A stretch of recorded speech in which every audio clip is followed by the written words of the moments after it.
first thing, Billy always teaches this, is that you should own your own home. That is the first thing. And then the great thing about that, you can start working on your credit, because a lot of times people are in a situation where they have bad credit. But once you start owning your own home, then like that 5 to 6% appreciation, you can eventually, that's what I did. I pulled the equity out of that home, and you can go purchase your first house. But it may take you a year or two. But if you just have a goal, Right. that I'm going to get my credit, I'm going to get my credit cards paid down, my debt paid down, as he was teaching on the first X. You get your bills paid down, and all of a sudden, when you get closer and closer to that X, now you can go ahead and look, okay, how much do I have to have for a down payment to go purchase my first property? And you can be like Dan. I remember Bruce and Joyce, they were in Woodland Park, where houses up here are quite expensive. Yeah. And so I had this conversation. They had, I believe it was a daughter in Cleveland, Tennessee. Yes. Okay. And so I said, you know what I would do? I would go to Cleveland and just start looking in that area. It's a smaller town. And you know what? That's what they did. And College town. They bought a few properties. Yeah, they have a few now. Yes. And that was such a great story. They were in our coaching program, which you'll hear more about today.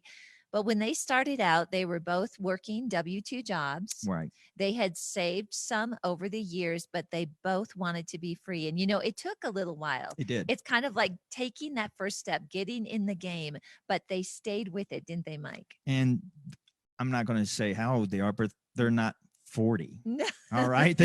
You think, oh, well, if you're older, they may be past your prime, and I shouldn't be doing this. That's not true.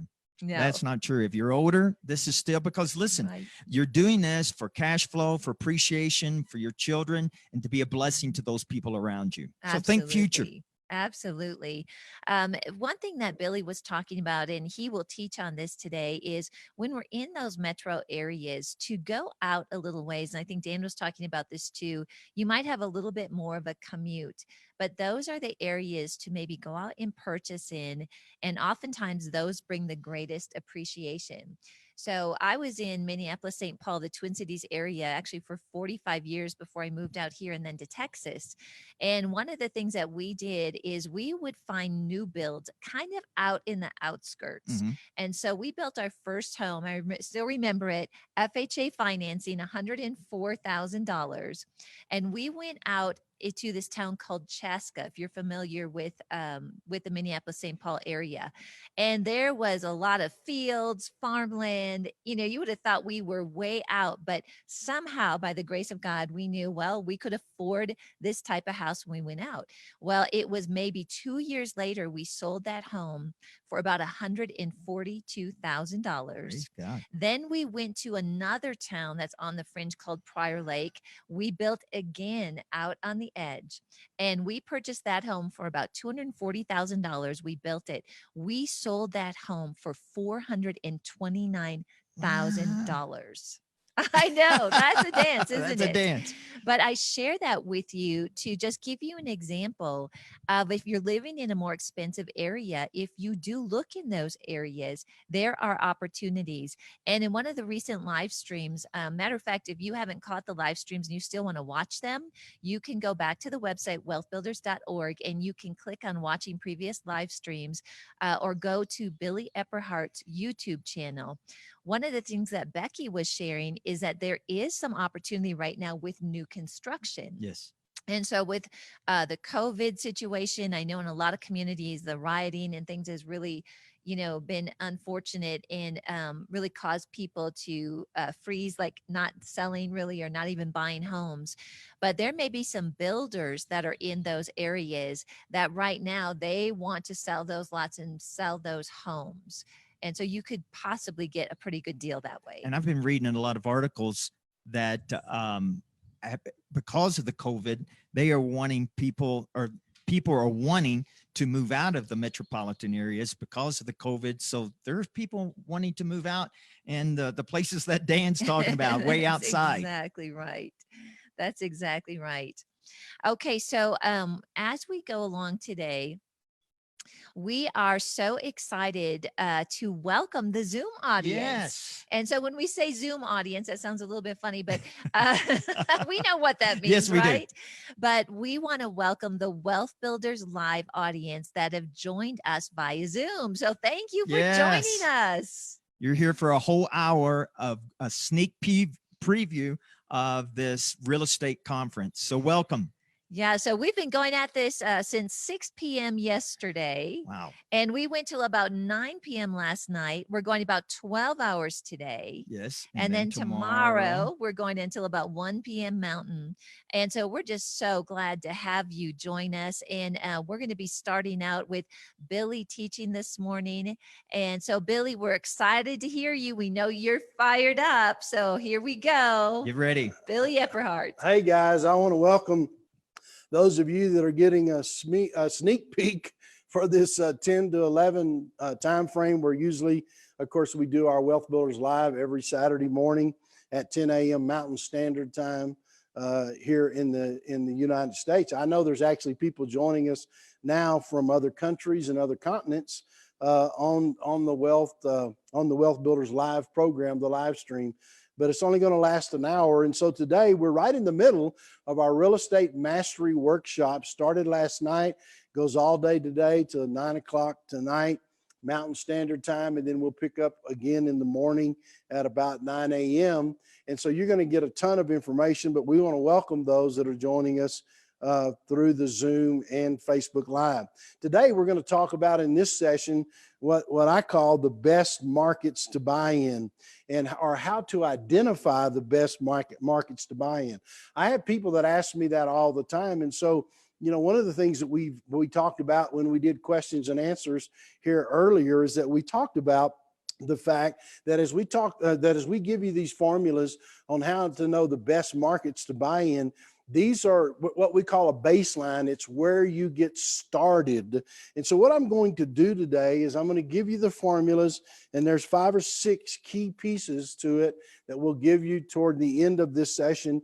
But as we get into this session, I want to kind of give you an overview of the real estate markets and real estate investments. And we're primarily going to use statistics and data that's inside of the United States. Now, whatever other country you may be watching from here today, you'll have to kind of extrapolate that data to be able to apply it to your country. And always remember, in other countries, the primary difference is your tax laws and what we call your liability laws. So when it comes to the subject of real estate, so make sure you understand how real estate does or does not affect your taxes, and also ways to protect yourself and own property from a liability standpoint is critical in other countries. And so it's, of course, it is here as well. So here in the US. So let's get started. We're going to talk about these things. And so we're going to do the overview of real estate investments. Now, Karen used a percentage yesterday on 90% of millionaires have made their money in real estate. Let me say this about the 90%. 90% actually hold money or have made their money through real estate, but it's really about 71% of people that the IRS reported declaring $1 million or more on their tax returns in the past 50 years actually were directly involved as active investors in real estate. Now, I'm going to do some things here today to kind of give you a picture. And one of the things I want to show you is we talk about assets, and we talk about what you want to create is owning assets that increase in value over time that pay you. In other words, there's income that comes off of them. Obviously, rental real estate meets that criteria because you own an asset called a house, and that house is paying you rent. So as I said yesterday, it's like eating fruit from a tree. If you have an apple tree, you pick the fruit and you eat it. When you pick the fruit, it doesn't kill the tree. But if you go to eat a stalk of broccoli, you have to cut the broccoli off and eat it and then go back and plant it again every year. What we're wanting to do is to create these assets like an orchard or fruit tree an orchard full of fruit trees that continues to produce fruit for us, and the tree stays alive. We don't have to kill it to be able to eat it. So what I'm going to do is I'm going to give you here some what I call some powerful charts, and I'm going to turn and look here to this chart so you can see it, and I'm going to point to that. But I want you to see here the real estate housing market is worth 33 trillion and we're talking about the US right now. And then the stock market, its value as we're here today is approximately 30 trillion. And then if you look at commercial real estate in America, it's about 15 trillion. So just want you to start thinking in terms, let me give you a high view of this. So you can see that real estate housing, this is primarily single family housing, but it involves any place somebody would live. Then the stock market is a little lower than all of the real estate. And then you have commercial real estate. So for example, this is primarily single family dwellings. All right, we clear? Now I do that because then here's the percentages. So about 42% in this pie of assets, the stock market, commercial real estate, and single family housing real estate, about 42% of the whole pie is single family. And then, of course, the stock market is 39 and commercial real estate is 19. Now, I want you to see, I'm going to give you some statistics right here that are absolutely powerful. I want you to watch these. 60 million, that's the number of investors that are actually in the stock market. 60 million investors are in the stock market. The number of investors in real estate is about 20 million, but really active investors, and that would be people that own, for example, 3, 4 or more properties in single family housing, what we call active investors. Many people just use the term 5. They own more than 5. The truth is, I've done some research on it, and it's about 3. Those that own 3 or more, there's only about 1 million of them. Now, I want you to think with me for a second. I know I'm giving you some numbers, but I want you to think with me. When I go to this next pie, I want you to understand this for a second. There are 1 million investors in a $33 trillion market. Just remember that number. 1 million active investors in a $33 trillion market. But there's 60 million investors in a $30 trillion market. Now, let me ask you, where would you have more opportunity? Would you have more opportunity where there's 1 million investors competing against you, or where there's 60 million investors competing against you? Well, the answer is clear. There, in my opinion, based on these stats, there is more opportunity investing in real estate, especially what we call single family housing or 1 to 4 unit housing of real estate. There's a tremendous amount of opportunity there. So I'm just giving you some perspective. In a second, we're going to get into some how-tos. Quickly, I'm going to go through some charts, and I'm going to point out a couple of things as we do this. One is, you can see this chart goes through 2019. The blue line is the home ownership rate that you can see came down right through here to these gray lines. This is the Great Recession. This is really the tech bubble recession that happened here. So one of the things, and then we have here what's called the seasonally adjusted home ownership rate, but you can see that the home ownership rate is coming back up, and we're going to give you a couple others. And I'm just trying to give you a concept of opportunity that is out there for you as an investor. Now, this next one, the next graph only goes to 2014. I put that up here on purpose because I want you to see something that's really powerful. You can see actually these the bars that are going up here, and as you look at that, and then this red line, for example, in 2014 represents, the red line represents the home ownership rate. But what are the blue bars that are going up? That's actually the renter household. So as I said to you yesterday, I just didn't show the graph. As I'm showing you this graph, what you see here is you see that even when housing ownership went down, remember I said one of the reasons I like real estate is because of demand. So as the real estate ownership went down, look what happened to the renter households. They go up. So people say, I'm concerned that real estate, the real estate market, it may bust. There's going to be a bubble. Well, just remember the same thing that happened in the recession that we had 08, 09, 10, 11. Remember, renter households went up. So if you were keeping your properties, people were renting them and rents went up, which I'll give you a chart here in a minute to show you that. So you say, and Billy, the point is just because somebody says the real estate market is going down, it's all relative. If the market, so to speak, goes down, in this big word called down, what that typically means is prices have been depressed. The only reason prices get depressed primarily is because people are losing their homes.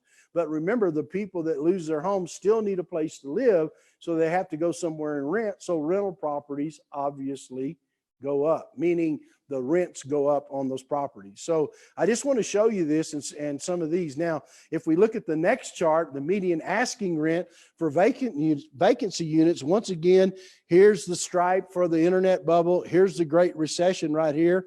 You know, you can see those, but I want you to see the median asking rent for vacant rent units all the way through 2019. Look what it's done.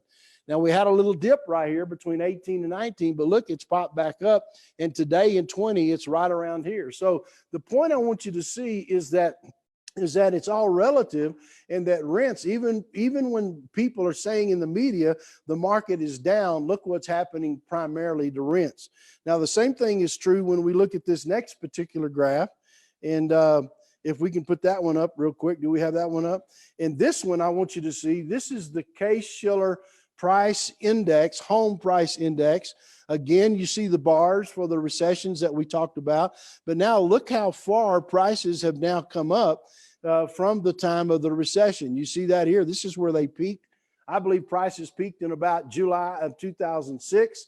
And you can see here on this graph how prices have continued to go up. So people say, well, hold on, Billy, what happens if prices go down? Remember, if you bought based on the formulas that we're teaching you, or you've adjusted your formulas starting at those points, then what will happen is if real estate goes down in value, which has really only happened 2 times, and that's in the Great Depression and the Great Recession.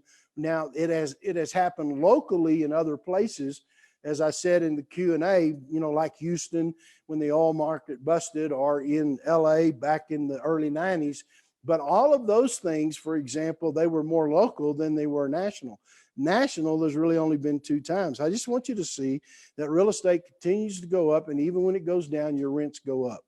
So that's typical of what happens. And then the other thing I want to talk about for a minute is value. Now, this may sound like I'm getting in the weeds a little bit here, but I just want to kind of help you understand that that value is relative to other things that are around you. And the reason I'm saying value is different than price, I want to show you a couple of slides here. Now, this particular one is from 1963 to 2014, and this is the U.S. house price to the price of gold, what we would call the price of gold ratio.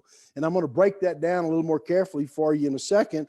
But basically, you can see here where gold actually went down in value. Well, you say the graph is up because the graph represents the number of ounces of gold that it actually took to buy a median priced house in America. And so I'm going to show you, just don't let this bother you, confuse you. This just simply is showing the number of ounces that it takes to actually purchase a house with gold. And by the way, I've actually had that happen. I made an offer on a house in another state, and it was a beautiful home on a golf course. I was going to spend I think, I can't remember now, but about 20% of the price I was going to spend on rehabbing and remodeling the house. I mean, it was right on the 18th hole. It was gorgeous. And I remember I went in and made a cash offer because I knew I could rent that house and could even do short-term rentals with it, which you'll hear about over the course of the workshop. And I went in, I made an offer, cash offer. Now, you know, if you ever heard me teach that, you make a cash offer, for example, you tell them you'll close in 10 days. So it's not contingent on financing. We're talking about once you learn what you're doing. Okay. Don't do this in the beginning. It's not contingent on financing, and it's not contingent on inspection, any of that. You're going to buy it as is. And I remember I thought, boy, this was a slam dunk. I had this one in my pocket because I was paying cash. There was no lender or anything. And all of a sudden, I get a call from the agent about 3 days later and said they accepted someone else's offer. And I said, what? And they said I said, how could they do that? I'm offering them cash. I'm going to close in 10 days. Why would they accept somebody else's offer? And I remember I walked into the real estate office, and there was a man that I hadn't seen in probably 35 years. And this was from an area where I was originally from, where I was buying this property. And the man was sitting there, and he had this leather briefcase in his lap. And I noticed, and he was a pretty slim guy, and I noticed he was kind of holding on to that briefcase really tightly. And I called him by name, and I said, hey, man, what are you doing here? He was older than I was, and he said, I'm buying a house. I said, well, what house are you buying? And he told me it was the house that I had made the offer on, because I was going in to find out what was going on. And I said, man, how did you beat me on buying this house? I'm paying cash. He said, and he looked at me, he got a grin on his face. He said, gold. I said, what? He said, I'm buying it in gold.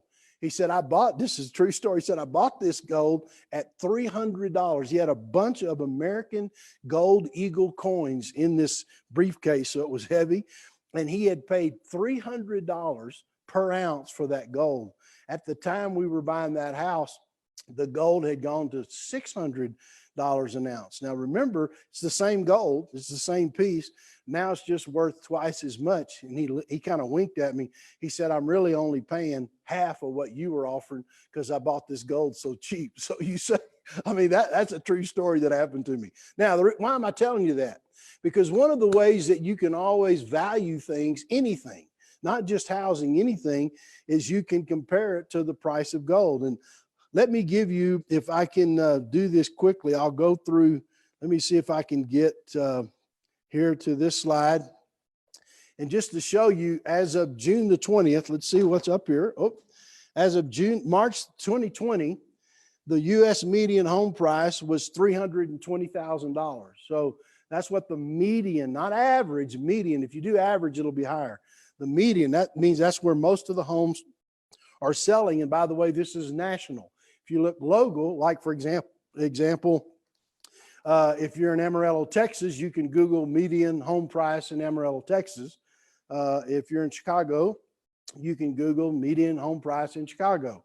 So, but this is nationally, this is US, and I'm just trying to get a frame of reference on value. How do you value things? Okay. So as of March the 20th, the US median home price was $320,000. As of June the 12th, 2020, the price of gold was $1,731.50. That was just yesterday. That was the price of gold. If you take the median home price of $320 and you divide it by the price of gold, it only takes right now 184 ounces, about 185 ounces of gold to buy the median house price. What that's telling me is historically, as averages go and the median prices go, right now compared to gold, housing in America is still relatively a good price. Wow, really? Well, let's look at some history. In the stonemason in Jesus' time was paid in silver, which was equivalent of about 1 ounce of gold. And so the stonemason in 1776, there was $20 per week for 1 ounce of gold. A skilled stonemason today will make about $1,200 a week, or if we extrapolate to today's price, $1,700 a week that somebody working with real stone would be able to make. And it works the same thing, just trying to show you the prices that gold miners versus those haberdashers or those that make clothes. With an ounce of gold, you could buy a suit of clothes in the time of Shakespeare, Beethoven, and Jefferson in the Depression in the 1930s, according to an article, a 1998 issue of Forbes. It's particularly interesting because the real price of gold has been astoundingly stable since the time of Shakespeare. So I'm just trying to show you, for example, some frame of reference. Now, this next one, I'm going back to 2019. But if you find in 2019, for example, you could, an ounce of gold at the time I did this slide was worth about $200,000. I'm showing you now. And you could buy, this was across America, median price, you could buy a 3-bedroom, 2-bath for about $200,000. Now you can see, in fact, actually it could go up a little bit in 2019, but in 1910, you could find here the gold at this price. Basically, it's an ounce of gold. It would be $5,000 for the house, and that would equal about 200 ounces of gold. The same thing happened in 19 because gold was down. Now house prices have gone up, gold's gone up, and basically the median price of a house in America, 320.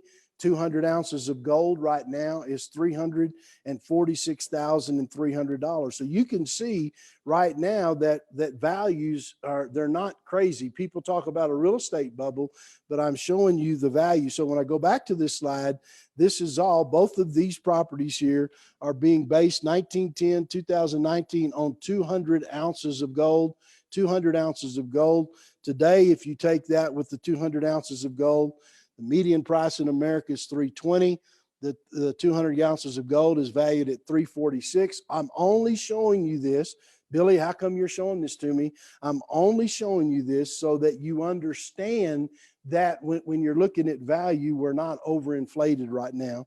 And you can use other things as a metric means, not just gold, but gold has always had the most stable real value. Not that prices don't go up and down, but gold has always had the most real, solid, stable value when you start comparing it to other assets. Now, I'll just say this about gold quickly. We're only here using it as a metric of value. Gold doesn't really pay you any money unless you sell it. And if you sell it, that's like killing the fruit tree. So I do own gold and I do own silver, but when it comes to making money or having income, I want assets that pay me income without having to sell them in order to get it. Now, let's talk about right now how to value the markets that we find ourselves in today. How do you know what are the best ways to know where I should be buying real estate? Well, let's talk about, for example, what affects real estate prices as we get in specifically to how do you value it and how do you value a market?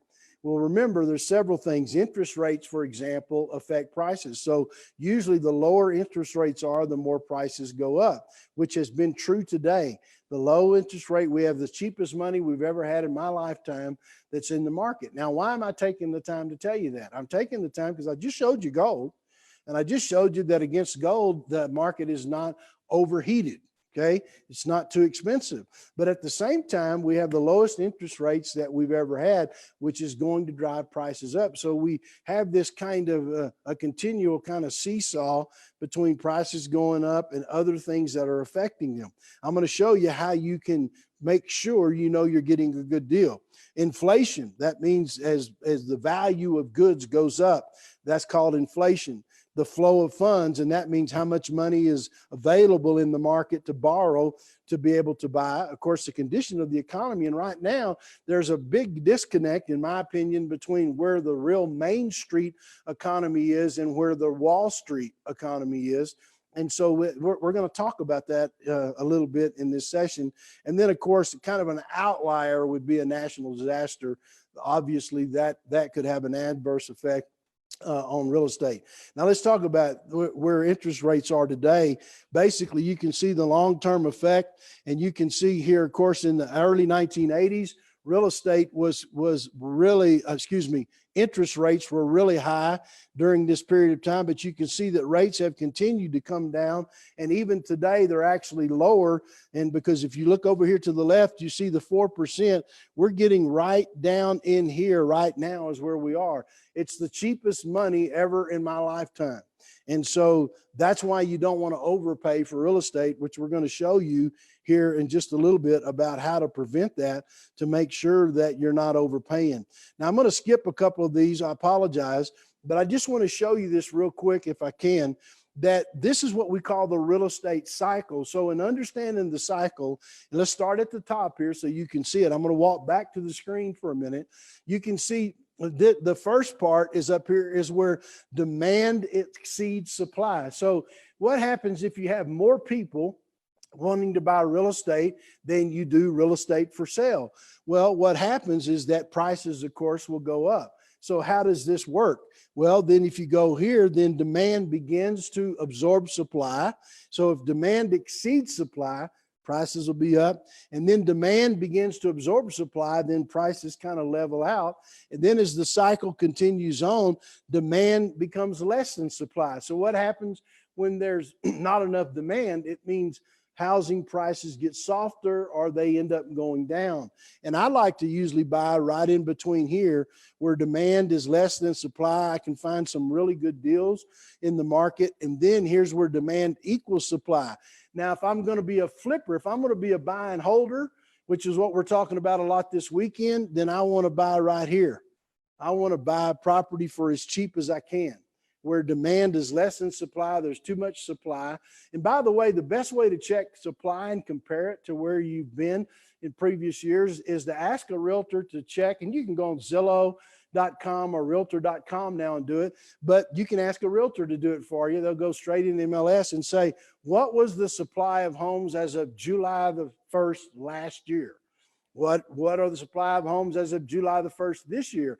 And then go back 5 years. So if it's 2020, go back to 2015, look at July the 1st, because that's typically the peak. It's either the spring or the summer in different markets when the peak is. When I'm purchasing, I'm looking for there to be more supply than there is demand so I can buy and hold. Now, I'm giving you some really good information right here. Okay, really good. Doesn't mean you have to wait till this perfect time, but it does mean you're aware of it. And then it begins to come up, and demand equals supply. Right here is where, and you can do it over here as well, right here. But I want to be right here when I start buying and flipping. Demand equals supply, but now demand is going to increase, and I'm actually flipping a house into demand increasing. So that means I'm buying and selling a house. So we're going to talk a little bit about buying and selling during the workshop, but I'm just showing you what the real estate markets actually look like. And you'll probably want to copy this slide or whatever. It's just a simple slide, but it'll help you. Now, here's how you understand the real estate markets and kind of know where they are. And what I'm going to do is we're going to take a break, and then I'm going to come right back, and I'm going to show you and teach you the formulas for knowing how to identify the best markets. I've just given you a history, and I'm going to come back and share that with you here in the next session. So we'll be right back, and we're going to take it down to, I think it's Karen and Mike. Karen, that was such That great was awesome. information. I mean, most of us have heard sermon after sermon, teaching after teaching that we are supposed to prosper. But Billy tells you the how to. He does. And showing these graphs, I'm a visual type guy. And so these graphs of the interest rates, of when the supply is, it's just phenomenal. And I remember that Billy helped me because there's so many people that you go to one bank because the interest rates are really low now. So it's a good time to get a 30-year mortgage. And so, and I've had this question asked to me, should I get a 15 or should I get a 30? Well, I'd say get a 30 because I've got all of mine in 30s, but I get them paid off a lot less than that. But if you go to a small bank, I know Karen, she worked at a very large bank. And so I'm not going to mention which one. But anyway, I went to the mom and pop banks, and in Pueblo, Karen, they said that, because at that time, Freddie and Fannie, you could only get 4 loans. And so I was going for number 5, and bank after bank kept saying, no, you can't do that. No, you can't do that. No, you can't do that. I believe I went to every bank in Pueblo. And so I went outside, and I tell you what, I told my wife, I says, I'm not afraid to hear the word no. Awesome. And so I went to another city, talked to a banker, a mortgage person, and they just said, when I showed them everything, they're going to keep the loan in-house. Mm-hmm. And they said they would do as many loans as I wanted to. Yeah, that's great. And I was in banking for 25 years, and I worked with small banks and a larger bank, but a lot of what to look for is where are the underwriting decisions being made? Because there are some larger institutions that keep that underwriting at a localized level. Yeah. And are they willing to do a portfolio loan? So those are some things. And I was actually working with somebody that had sent a question in to WealthBuilders, and they were like, well, I've been trying to get a mortgage and they're not responding to me. And it's really important to find that relationship relationship as well. You need an advocate. So Yes. you probably had a relationship with that banker, and they will advocate to the underwriters and to the loan committees on your behalf. So I usually recommend for people when they say, where do we start? Is go to the bank that you currently have your checking account, deposit account, Right. CDs, that type of relationship. They know you. Banks really value that deposit relationship. Do you know something that Billy covered that I honestly have never heard before is really he covered, you notice the history of money, taking us through gold, understanding how things work as a foundation. And that really brings understanding as we look at all these different aspects of real estate and financing. And it helps you too not to overpay for a house, Karen. It's And true. this teaching, I mean, back in the recession, Utah, I'm sorry, Las Vegas, the median price of a house was 14 times the median income. Oh, 14 times the goodness. median income. That is a scary place. And of course, what happened was there was a crash after that. Yeah. But this teaching this weekend are safety nets that you're not going to Right. overpay for your investment property. Yeah, it's such a blessing. It is. And we're just so excited for you that have joined us for that hour during Wealth Builders Live. And if you are interested in getting this information, if you've had a taste of it and Yes. said, I want more, it is not too late to register for this conference. So you can go to wealthbuilders.org and register. It's $399. And here's the good news. Even though last night you may have missed some of the live teaching, we have access for a full week for you to be able to go back, review, rewatch, take notes. So really you can take advantage of being part of this conference. Go to wealthbuilders.org and then click on the Real Estate Mastery Workshop and you can register. And let your friends know about it as well, because this is information that, you know, that Billy and Becky want to be a blessing to people, Karen. And so Right. let your friends know, share it, text, however you can get the information to them. Absolutely. And what's great, we're going to have another about a half hour of Billy's teaching coming up here. And I can tell Billy's fired up today. Yes, he is. He had a good night's sleep. I think so. He's been working on his book during the week. And I know whenever he does that, and Becky mentioned too, he just really gets a lot of revelation and additional understanding. And so you are just hearing what I call like fresh manna, right? I mean, it is coming fresh and it's really, really fun to see. And the detail that he's covering is just amazing. And we are going to be excited because I'm telling you, I've heard his teaching so many times, but some of the same graphs, he brings out something different, Karen. He does. And so it's just, I think he's got so much in him. He does. That he can only give it. And that's why it's good to get the product and listen to this again, because you're going to learn something each time that you listen to it. Yeah. And just staying current with what's happening too. You know, it's one thing to teach real estate that was relevant with things 5-10 years ago, Right. but we know there's constant movement. So what I really like about what Billy's providing is a historical perspective, because sometimes if we just look at what's happening today, like for example, with COVID or with the riots, we might just get frozen and not want to do anything. So there's a piece in saying, look, there's only 2 other times in history that real estate values have gone down. That's amazing. And Dan Dyer would tell us, like during the Great Depression, there were more millionaires made than any other time in history. So it's taking that historical perspective, the foundational information, and then bringing the current events right back in. So we have a very solid understanding of how to take advantage of the markets that today and to keep safe in our investments.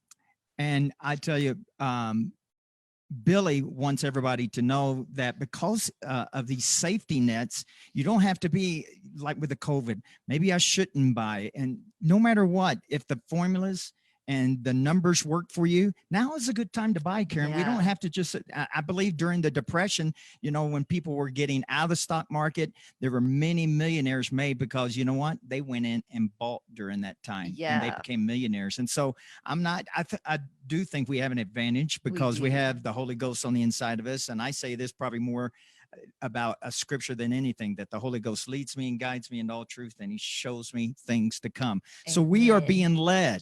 You are being led. And Billy has a great testimony about a house. The numbers look great, but that there's just something on the inside. He said, Yes. no, I just feel, and guess what? He found out months later that there were some major problems with that property. And so Yes. that's what is so great being connected to this family. It's so true. And it sounds like, Billy, you are ready to go into the next session. What are you going to be teaching on? We're going to continue to talk about identifying the best markets to buy in. And Right. this session is going to be a really valuable session because we're going to actually give you what we call the baseline formulas that you need to be looking at in order to be able to purchase property. And really, no matter what the economic condition in the economy is, which I've just spent some time showing you some of those graphs, if you follow the formulas, you protect yourself. And so that's one of the things that we want you to really follow and kind of stay with us on. So we're talking about how do you identify the best markets to buy in, or how do you know whether to actually buy in a particular market or not? So I've got the first slide that we have up here, and we've kind of, I think with my cursor, it's supposed to look like a red dot. I think it does. And so to try to help you, but also we'll go as well. I realize, so I want to say those who are actually zooming in live, I've been told that you're unable to see the pointer. Those of you that are actually signed up for the workshop, then you're able to see it. So I apologize to those that can't, but I'm going to be talking about these things, what the rents are for the percentage of price. We're talking about understanding real estate markets and knowing where to buy. So we're talking about understanding what the rents are as a certain percentage of the total price of the house. We're going to talk about median price versus median income. We're going to talk about housing supply, which I referred to in the last session, job growth, and then prices stable or slightly increasing. We're going to talk about what I just showed you on the actual supply and demand type model we had, and then property taxes are either low to medium. These are the things that we're wanting to identify. Let me say them one more time. The rents as a percentage of the price. Then we want to show the median price versus median income. We want to look at housing supply. We want to consider the job growth around an area. We're looking where prices are stable or slightly increasing. And then property taxes are low to medium. And so we're getting ready. So get your pencil and paper. We're going to give you some great information here. So when we're actually looking at property prices themselves, number one, we're actually saying where prices are not more than 2 to 4 times median income. Now we're going to take a minute to spell that out for you. So if you Google, let's say in the last session, I used Amarillo, Texas. Let's say you use Colorado Springs, Colorado, and you Google median household income. And then you Google, don't use average, use the word median, MEDIAN, median, and then you use median house price. So if you take that income, let's just say, for example, that the median household income where you are, I don't know where you would be, but wherever it is, let's say it's $50,000 US a year per household. Then you would want to see a median house, for example, in that area, not be more than 200,000. So remember, I used gold earlier as a basis of value, and I showed you how to only take, instead of taking 200 ounces of gold right now, it only takes 184 ounces of gold to buy a median house in America. So now we're showing you another way to determine value, meaning in the big picture at about 20,000 feet. And at 20,000 feet, you want prices where they're not more than 2 to 4 times. Now, listen, for all those folk that are in areas like Denver or Austin, you can go sometimes to 5 or 6 times, as long as you understand you've got to have some kind of cash flow, or you understand a return, some kind of positive cash flow, or your appreciation is so strong, it's going to cover up for the shortfall. And we're going to give you those numbers, those parameters. But right now, let's start at 2 to 4 times for those of you in tighter areas. And we're talking investment property that you can fudge and go possibly to 5 or 6 times median income. Now, let me show you what happened kind of before the bubble. I'm going to give you this graph. I'm going to walk back here, and then I'm going to put the red dot for those that are live streaming. those that are on Zoom today, look at the blue line here. And if you look at the blue line where I have the red dot, that's actually blue line. That's actually San Francisco. And you can see where, where San Francisco peaked right here during the bubble. Again, of course, you can see the gray bars of different economic times that we went through. But I want you to see this right here, that here in San Francisco, it actually got up. It's below 12. Here it's about 10.5 times median income. And that means of that area. So if you Googled San Francisco median household income, and you Googled San Francisco median house price, the house of the median price, you would be at the time that we have this down here in 06, about 06, it was 10.5 times median income. We know, of course, that was a bubble. If you look in New York, it got up to 8 times the median income. Now, if you looked at the national average during that same time, it just barely got above 4. You see that? The national average. Now, I'm going to give you a couple other stats that'll kind of help you, but I'm showing you when you're looking at it, you really, if you want to be really safe, you look at 4. I will, in some areas that have really good appreciation, you've really got to know what you're doing and watching it. If you want to go up to 6, you could probably do that as long as you really know what you're doing. You take the courses, you get some practice, what I call knowledge, understanding, and wisdom. Never go above 6. So if you're going to go above 6, then do it with money that you can afford to lose. Is that clear?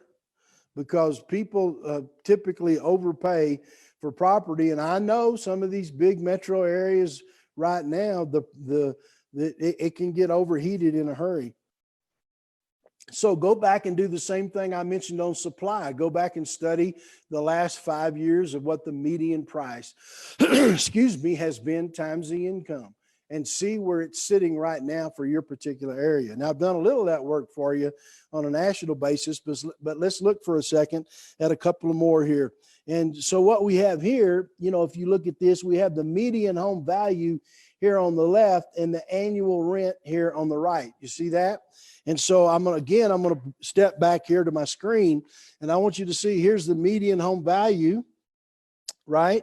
And there's that 320, and then it's come back down here some, but I want you to see what happened to rents. In the rents that you're looking at right here, I want you to see this. What happened to rents? Even when this big dip, that's the only reason I'm showing you this graph, is to show you what happened to rents. So I'll do it again with the red dot. Here's the rents going up the red line, and then you can see the blue line where the prices actually came down. But what happened to rents? They kept going up. So I'm trying to give you a frame of reference. When somebody says the real estate market is going down, it's all relative. They're talking about usually prices of housing going down, which, by the way, is a good time to buy, because rents are still going up. So just to kind of give you that frame of reference. Now, I want to give you a little more history here for a second. And this is one that goes back to 1950. And you can see this once again here in 1950. And you look at what we call the median income, the median price of a home, and you divide those. And I want you to see these ratios. In 2006, you see the ratio this is nationally, it got up to 5.3. And so I know some of the graphs are a little different, but this particular slide is really right on. And then if you look in 2014, it actually got to 4.1. Now we're talking nationally. And then median today, as we're standing here right now, median home U.S. income is $66,538. Remember now, this is across the board. Local markets can be different. So the median U.S. home price is $320. What that puts us at is about 4.8 times. So I'm just going to physically point. So we're getting at about 4.8. Now, what does that tell us? Well, I can tell you right now, there's a lot of areas in America where it's only about 2.5 times, a lot of areas where the median price of a house is only 2.5 times median income of that local area. So why is this ticking up? Because a lot of those metro areas in the U.S. that some of you are sending in your questions about, if you check them out, they're going to be at 6 or 7 times. There's some that are actually edging up above that. So what you say, Billy, what's the point there? The point is you have to be careful not to overpay. So if you just want to be flat out safe, you know you're not going to get burned if a bubble happens and you follow the rent ratio I give you and the home price ratio I give you, then you don't have to worry about the bubble. Number one, you're not going to overpay. Number two, what's going to happen is, because you remember there's some areas when the bubble happened didn't go down. And one reason they didn't go down in prices because they never went up, right? So you use that median income to help you really determine. So let's say you are in an area that it's getting up above, you're getting up higher, then that's when you have to do what I call the added values. I think Bill Bronchek was calling it the forced appreciation. You do things to create extra value, which we're going to show you what those are here in just a little bit. So that's the median price to median income. That's the property prices to median income that I'm showing you. Then the second is rent. And I think this actually is the most important. And this is, we're talking about the characteristics of the best investment markets to buy in. And what we want to see with rents is we want to see our monthly rent return between 1 and 1.5% of the purchase price. So here's what that means. If I have $100,000 house, now I know in your area, it may be 300,000. Okay. So I get that. For your starter homes, it's 300. It might be even 400. Well, the point is the percentages are still the same. So the idea is if you buy a $100,000 house, 1% means that if I buy a $100,000 house, I want to see 1% of 100,000 is $1,000. So I want to see $1,000 in monthly rent. Now, once again, if you say my area, the most I could do is maybe $700. That's fine. But now you're at 0.7% and you're going to have to look to see what kind of appreciation you're going to get on that house to see if it can make up for the difference. Now, what I don't want you to do is to go, oh man, I'm in an area that's really appreciating. And if I add that back in, then I'm getting my 1%. What I'd rather see you do, if you're going to add your appreciation back in, your annual appreciation back to your monthly return. And I never have taught this, but I did some statistics on it last night. I like to see you get 1.5 to 2% total return per month. So that means if, for example, if appreciation is going to be 6%, then you get 5.5%, meaning annually, 6% annually, you're going to get 0.5% to add back in monthly. So for example, if your rent is only paying you $700 on a house, but you're going to get to add $500 on that house that month, that'll give you a $1,200 return.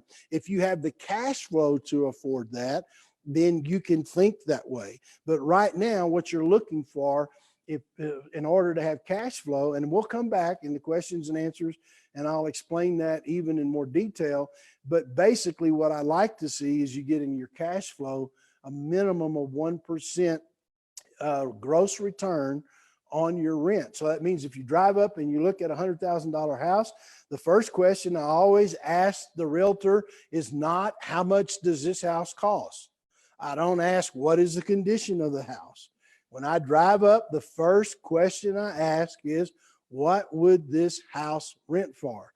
Now I tell the story that I'm that I moved briefly to Houston, Texas for a couple of years, and I kept a home here in Colorado the entire time.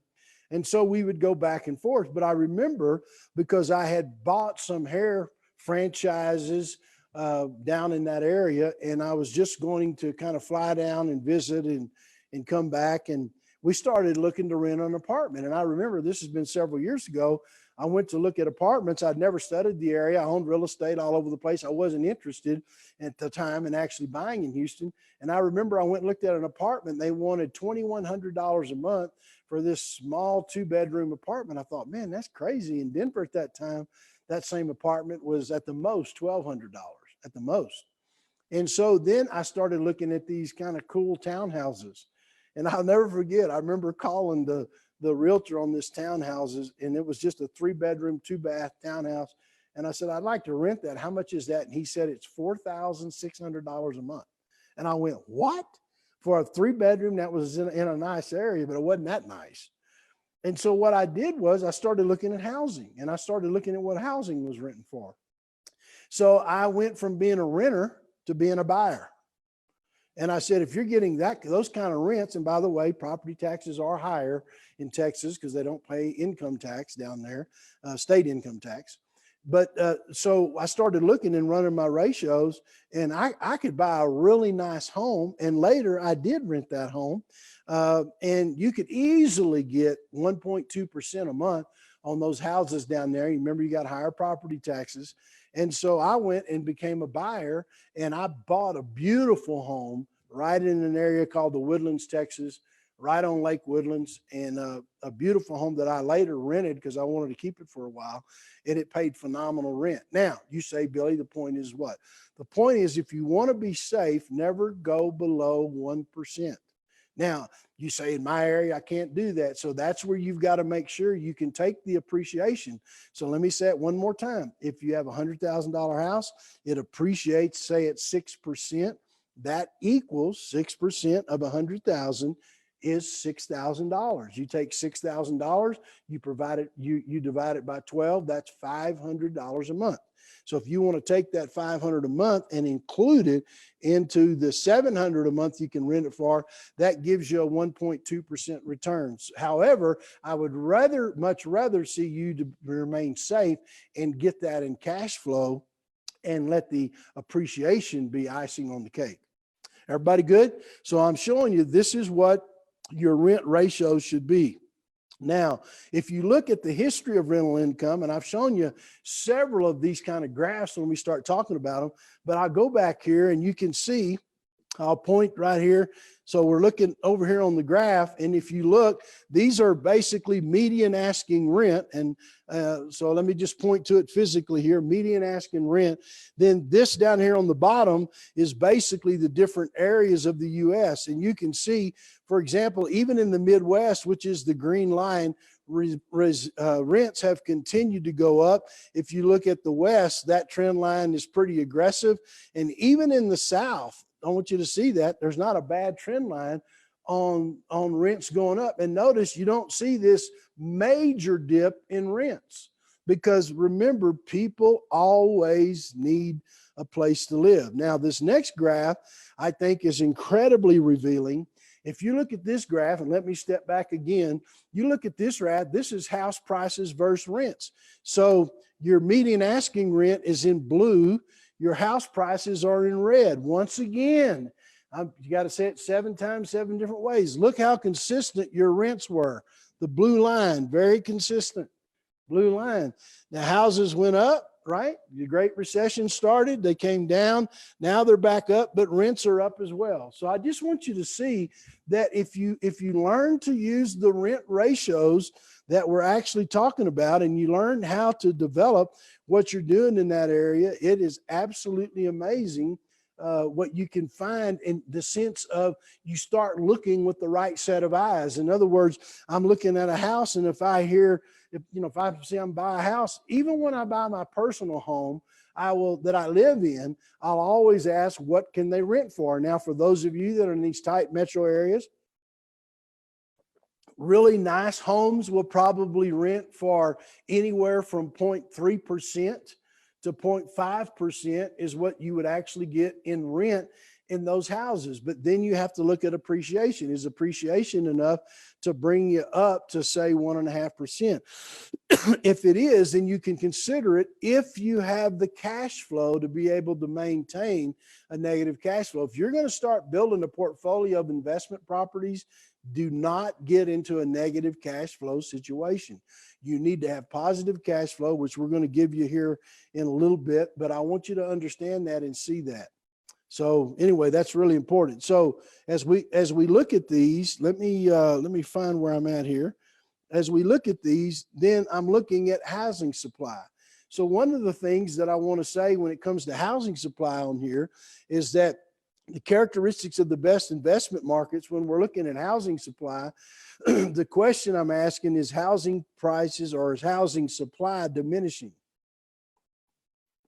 And the reason that I look for that is if housing supply, remember I showed you that circle with the actual cycle, real estate cycle on it.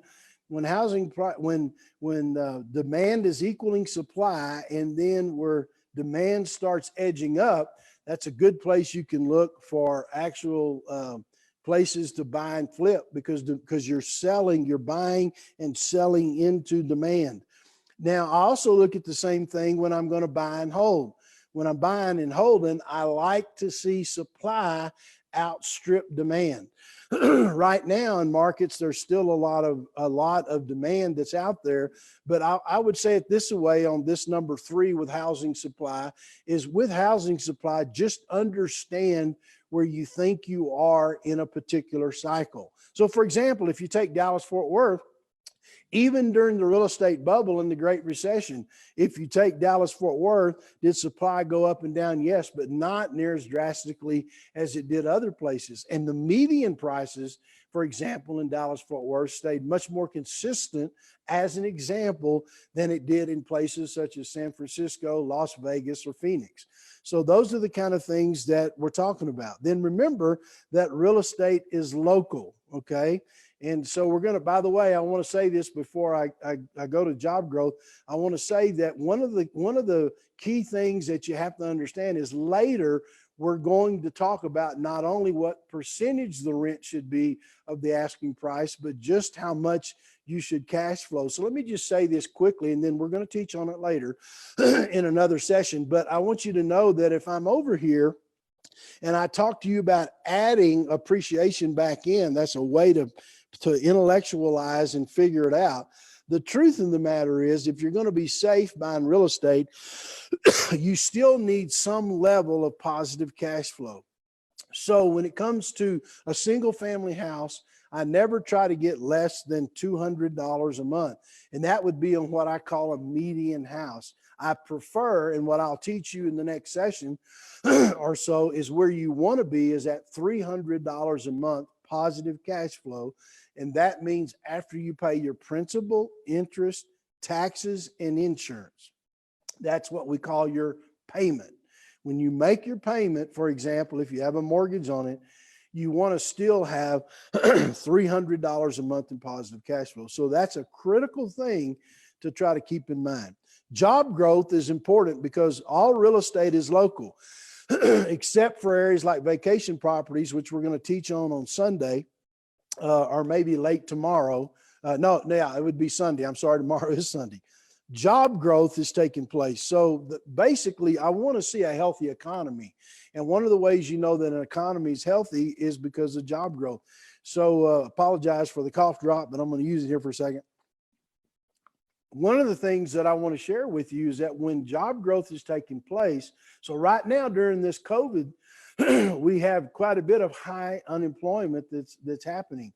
And so one of the things that I want to make sure that you're clear on and that you understand is that a healthy economy means that it has good job growth and the percentage of unemployment is actually down. So I want to see where there's a lot of local people that can rent the property. And if you're going to build investment property, and you're just beginning, or you have 5 or less properties, always focus on what I call bread and butter properties that the normal median family would want to rent in an area. Stay out of the high crime areas and stay out of areas where you can get burnt, for example, unnecessarily, and stay in areas that are more what I call the bread and butter. So job growth is taking place. And then property taxes are low. And this is an area where I think is real important, because you can get into some areas where property taxes are really high, and it's usually those areas that do not have state income tax. What you have to make sure of is you're still cash flowing, because those property taxes can become a large hunk. I like to say this way. I like to see property taxes between 1 and 2% that you get charged annually for the price of a house. Now, I know some areas are a lot higher. School taxes are a lot higher in some areas, but I like to be in that 2% range at the max on my property taxes. Then the next, number 6, is I want to see where property prices are trending up. Now, I don't have my whiteboard right here with me, but one of the things that I would, if you can just kind of imagine an area with my arm here, and here's property prices kind of trending up. What I like to do is not buy here at the top. I like to kind of buy in the middle where they're trending up, or maybe in the first third of those prices trending up. I like to do that. And then I also watch as the prices are still flat back here, or maybe they're just slightly trending up. If you're flipping, that's a good place to buy, is right there. If you're back here and you know what you're doing on buying and hold, you start buying before they ever start trending up, okay? But it's okay even for buy and hold to buy in here. Now, if you're going to buy here, then you're still looking for the value that we're teaching you. And so if you can't find it, then either look someplace else, look for added value, which we're going to teach you here in the next session, or don't buy. Okay, just flat out, because you're going to end up overpaying. So I'm looking, and so I just shared that with you. Prices are still flat or trending up. So we have some websites we put up here on rents that'll help you. You can, of course, go to Zillow.com, that, Realtor.com. And I like, where you just Google fair market rents, and you'll come up with all kind of graphs to do that. And then there's the Office of Housing Enterprise and Oversight. Google that one more time. In fact, I'll put my mouse here on this right here, Office of Housing Enterprise and Oversight. You can go there, and there's some phenomenal information. Later in one of the sessions, either late today or tomorrow, I'm going to talk a little bit about Section 8 housing and rents in that, but that's a good place. And then, of course, for values, there's Realtor.com and Zillow.com. So these will help you to be able to kind of know where to find yourself. So here's what you got to know. Is it okay to buy in the market I'm looking at? Is it okay to buy now? What you're looking for, and I didn't talk about housing supply in this way, so I'll cover this. You're looking at rents being, I'll walk back here to this, at 1 to 1.5%. So that means if you have a $100,000 house, you're looking for a rent, you're looking to buy a property. Is it producing at a $100,000 house? Is it producing $1,000 a month? Or in a really good market, it'd be producing $1,500 a month. The median income compared to the median price, you want it at 3 to 4 times. That's kind of where that is. And then one of the things I haven't talked about on inventory yet is if I hold the prices up here, see how prices are going? And I told you I want to buy back here. I shared that with you. But then if I put this arm up here, and now I formed an X, when it comes to supply, I actually like to buy while the supply is down as well. So I get a cheaper price, supply is down here. Now let me talk about the 6 months. Remember this, 3 months of inventory is a really hot market.